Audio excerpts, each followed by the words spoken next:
بسم اللہ الرحمن الرحیم۔ السلام علیکم، میں ہوں شاہین ضمیر۔ رحمتوں، برکتوں، سعادتوں، شکرانی اور درود و سلام کی اس محفل میں آپ کو خوش آمدید کہتی ہوں۔ سرکاری دو عالم حضرت محمد مصطفیٰ صلی اللہ علیہ وآلہ وسلم نے ایک موقع پر ارشاد فرمایا، جب تم جنت کے باغات سے گزرا کرو تو وہاں سے کچھ کھایا کرو۔ صحابہ کرام رضی اللہ تعالیٰ عنہ نے استفسار کیا کہ جنت کے باغ کون سے ہیں؟ تو حضور اکرم صلی اللہ علیہ وآلہ وسلم نے ارشاد فرمایا، ذکر کی حلقے۔ ذکر سے مراد ہے اللہ تعالیٰ کو یاد کرنا۔ ارشادی باری تعالیٰ ہے، مومن وہ ہیں جو کھڑے اور بیٹھے اور لیٹے اللہ کو یاد کرتے ہیں۔ تلاوت کلام پاک سعادت حاصل کریں گی محترمہ شیرین شہزاد۔ أعوذ بالله من الشيطان الرجيم بسم الله الرحمن الرحيم الرحمن علم القرآن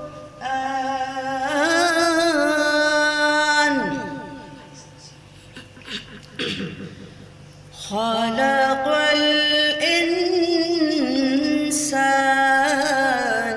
علمه البيان الشمس والقمر بحسبان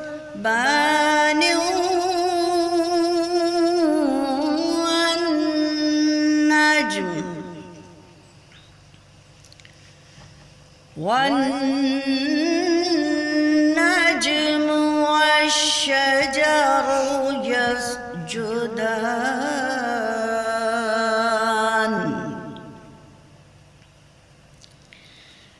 والسماء رفعها ووضع الميزان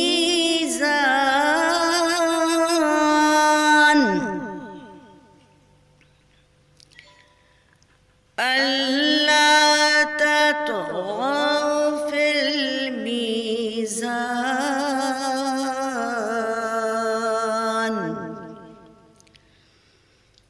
وأقيموا الوزن بالقسط ولا تخسروا الميزان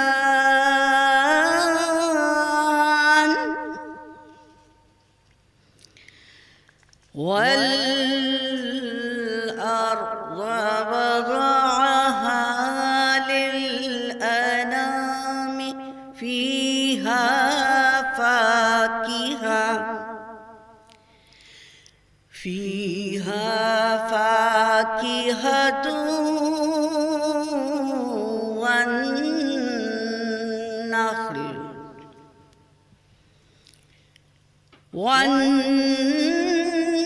والنخل ذات الأكمام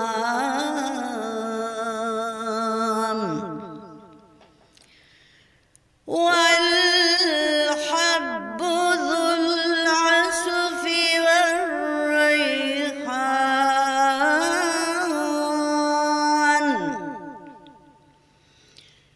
فبأي آلاء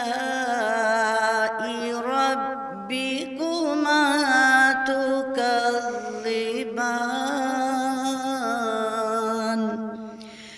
آمنت بالله صدق الله مولانا العظيم وصدق رسوله النبي الكريم۔ سبحان اللہ۔ گل کھلا تو کھلا دیا کس نے، روئی شبنم رلا دیا کس نے، آگ میں گرے جب خلیل خدا، اس کو گلشن بنا دیا کس نے۔ حمد باری تعالیٰ یہ سعادت بھی حاصل کریں گی محترمہ شیرین شہزاد۔ کہتی ہے یہ پھولوں کی ردا اللہ اللہ اللہ اللہ، کہتی ہے یہ پھولوں کی ردا اللہ اللہ اللہ اللہ اللہ اشجار کے پتوں نے پڑھا اللہ اللہ اللہ اللہ بادل نے آسماں پہ لکھا اللہ اللہ پربت کی ستاروں کی ثنا اللہ اللہ اللہ اللہ اللہ اللہ کہتی ہے یہ پھولوں کی ردا اللہ اللہ اللہ اللہ ہو سورہ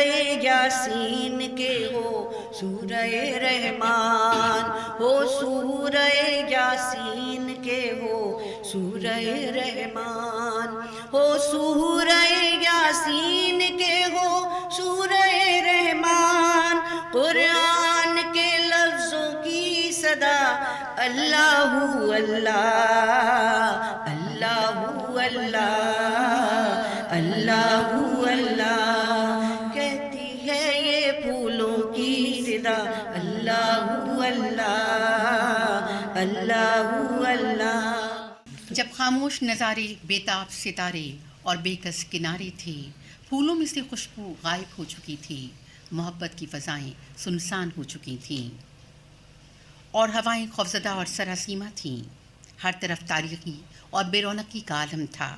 پھر کیا ہوا کہ رب قدوس خالق کائنات کو سسکتی اور بلکتی ہوئی انسانیت پر آخرکار رحم آ ہی گیا، اور فاران کی چوٹی سے ایک ایسی نورانی، وشدانی اور خوشبخت گھنگور گٹا اٹھی جس کا ہر قطرہ بہار آفریں اور جس کا ہر چھینٹا فردوس بنی تھا۔ اور اب اسوہ حسنہ صلی اللہ علیہ وآلہ وسلم پر اظہار خیال فرمائیں گی ڈاکٹر ساجدہ پروین۔ نحمد و نصلی علی رسول الکریم، وما بعد، فاعوذ باللہ من الشیطان الرجیم، بسم اللہ الرحمن الرحیم۔ یہی ابتدائے نگارش میری تیرے نام سے ابتدا کر رہی ہوں۔ اذان گرامی، فضاؤں کے دوش پر درود و سلام، ہدیات و تبریکات، حمد و ثنا اور مدت و توصیف کی یہ محفل جاری ہے۔ نعتیہ اشعار آپ نے سنے۔ یہ قلب انسانی کے اوپر وہ سوز و گداز کی کیفیت ہے کہ جو طاقت انسانی سے منور ہو کر ہاتھوں میں آئی اور کاغذ پر لکھ دی گئی۔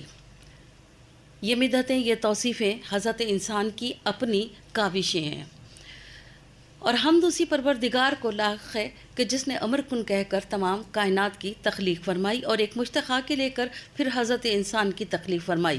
مزید احترام اور تکریم عطا فرمانے کے لیے لقد کرمنا بنی آدم کی خلت سے آراستہ اور پیراستہ فرمایا، حیات ظاہری کے تمام نعمت عطا فرمائی، یہ پانی، یہ ہوا، یہ بحر و بر، یہ میوے، یہ پھل، یہ پھول، یہ سب عطا فرمائے، لیکن حیات جاویدانی کے لیے اور حیات باطنی کے لیے اپنی نعمتوں کے دریا، نعمت عظمیٰ، وجود بامسعود حضرت محمد مصطفیٰ صلی اللہ علیہ وآلہ وسلم کی ولادت کر کے اس عالم کو نور بخشا۔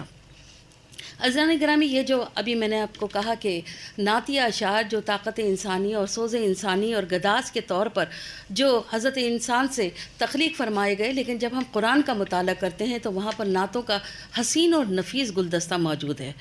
اگر بنظر ایمان اگر دیکھا جائے تو قرآن میں جہاں جہاں پر بھی جو عقائد کی بات کی گئی، ارشادات کی بات کی گئی، افعال کی بات کی گئی، اعمال کی بات کی گئی، اور گزشتہ انبیاء کرام کے تمام واقعات کی بات کی گئی، اور محامد و اوصاف کی بات کی گئی، وہ سب کے سب آپ صلی اللہ علیہ وآلہ وسلم کی نعتوں کا حسین گلدستہ ہیں۔ میں صرف ایک نقطے کی وضاحت کرتی چلوں۔ اگر قرآن کریم کی تفسیر اور تشریح دیکھیں تو یہاں پر محبت رسول صلی اللہ علیہ وآلہ وسلم کس طرح نظر آتی ہے، 2 آیتوں کا یہاں پہ تذکرہ کرنا ضروری سمجھوں گی۔ سورہ اخلاص، کیا ہے سورہ اخلاص؟ اللہ کی وحدانیت کا اعتراف، کہہ دو کہ میں ایک ہوں، میں بے نیاز ہوں، اپنی رحیمی، اپنی رحمانیت اور اپنی کارسازیت اور اپنے قادرت مطلقیت کا اظہار ہے۔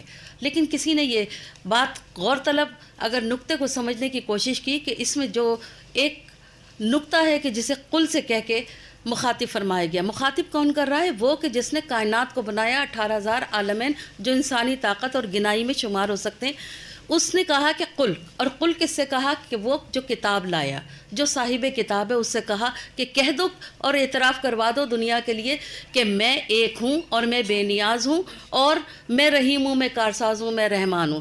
تو گویا کہ یہ بات تمام انبیاء اکرام جو 1,24,000 پیغمبران جو آئے تھے ان سے نہ کہلوائی گئی، کس سے کہلوائی گئی؟ خاتم النبی صلی اللہ علیہ وآلہ وسلم، اپنی رب کی ربوبیت کا اعتراف رحمت للعالمین کے منہ سے کروایا گیا۔ سب سے پہلے تو یہ ایک نقطہ، لیکن اسی کے نیچے سورہ لہب کا بھی اعتراف ہے۔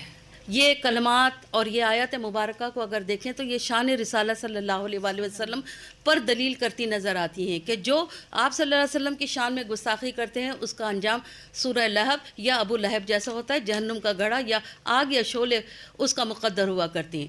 اگر میں اس کو دونوں میں سمیٹوں تو کلمہ طیبہ کے اندر پہلا جزء اول جو ہے وہ کلمہ توحید کا اعتراف ہے، اور اس کے بالکل برابر میں رسول اللہ صلی اللہ علیہ وآلہ وسلم کی شان رسالت کا اعتراف ہے۔ اس کے بغیر ایمان مکمل نہیں ہوتا۔